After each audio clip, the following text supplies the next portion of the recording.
Voyons maintenant comment tracer une courbe qui nous donnera l'aire de notre quadrilatère en fonction de la longueur AD. Je vous propose déjà de prendre la flèche, de réinstaller un peu votre fenêtre pour laisser de la place à droite, puisque ce qu'on va faire, c'est qu'on va ouvrir avec affichage et graphique 2 un nouvel espace avec un deuxième graphique. On a maintenant 3 espaces sur notre page, un premier espace où on a qui s'appelle algèbre et on a la définition des objets qui sont sur nos graphiques, un espace avec un premier graphique et un espace avec un deuxième graphique. Dans ce deuxième graphique, c'est là que je vais afficher la courbe.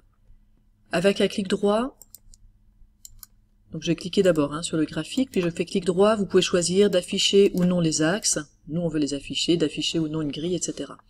Nous on va afficher simplement les axes ici, et créer un point N. Pour ça je vais dans la ligne de saisie, un point N qui aura pour abscisse la longueur AD, et pour ordonnée l'aire du quadrilatère du rectangle ADEF, c'est-à-dire AD fois AF. Alors, mon point N est créé quelque part. Alors, vous voyez qu'il est ici. J'aimerais qu'il se mette ici, donc ça, c'est pas tellement un problème.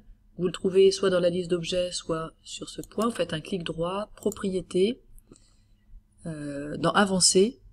Vous pouvez décider dans quel graphique il doit aller. Donc moi, je veux pas qu'il aille dans le premier graphique, vous voyez que ça l'enlève, mais je veux qu'il aille dans le graphique 2.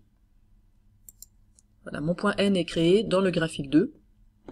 Et si je bouge mon point D, je vois qu'effectivement mon point N bouge et suit une courbe qui représente l'aire en fonction de la distance entre A et D. Maintenant, si je veux tracer la courbe, il y a une petite astuce, c'est d'activer la trace. Alors activer la trace, ça veut dire que on va dessiner les positions successives de N et on va les garder dessinées. Donc regardez ce que ça donne. Je déplace mon point D et mes positions successives restent. La trace de ces positions reste. Alors je peux aller comme ça de A jusqu'à C et voir ma courbe se dessiner.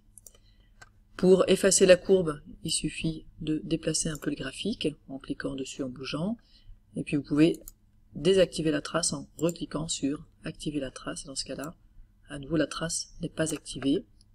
Je vous remontre, clic droit, activer la trace, je déplace mon point D et ma courbe se dessine.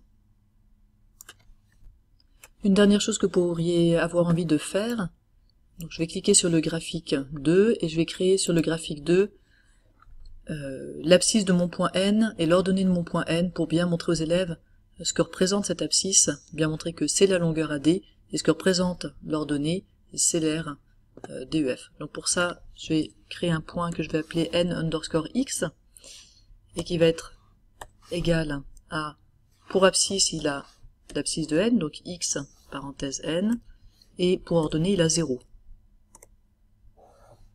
Alors, mon NX ici n'est pas affiché, vous voyez qu'il n'est pas, le rond bleu n'est pas affiché, hop, je clique dessus, il n'est pas au bon endroit, donc propriété, je vais aller le mettre dans graphique 2, et puis je vais faire pareil, un NY, dont l'abscisse sera 0, et dont l'ordonnée sera l'ordonnée de mon point N, Y parenthèse N.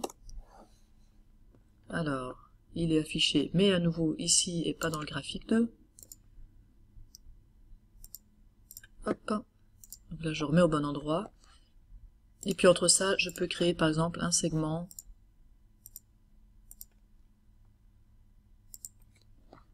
Je prends ma flèche, et puis en cliquant sur Shift, je peux sélectionner deux choses à la fois, ou sur CTRL.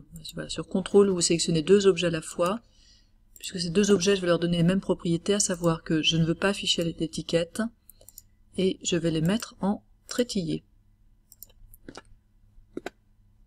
Donc maintenant, quand je déplace mon point N, peut-être que c'est un peu plus visible pour les élèves que N, Y, vous pouvez le montrer à chaque étape, ça représente l'aire, et NX, en abscisse, on a la distance AD.